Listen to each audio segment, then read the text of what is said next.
Danas je veliki dan za srpski narod u Crnoj Gori. Nakon skoro 10 mjeseci čekanja i 2 godine kašnjenja popisa stanovništva objavljeni su rezultati. Javljam se baš odavde iz Berana, iz manastira Đurđevi stupovi, odakle je krenula borba za slobodu srpskog naroda, makar u ovom vijeku.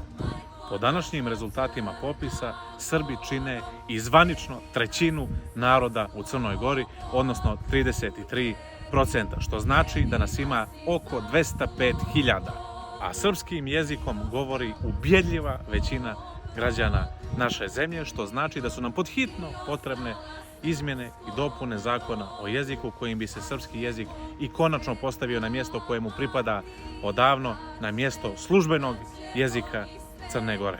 Na kraju, ovi procenti govore da je poražen montenegrinski projekat Mila Đukanovića, Ranka Krivokapića i svih onih drugih koji su željeli da srpski narod nestane. Nama do većine u Crnoj Gori fali još samo 50.000 građana da bi se Crna Gora i konačno vratila sebi. Veseli se srpski rode!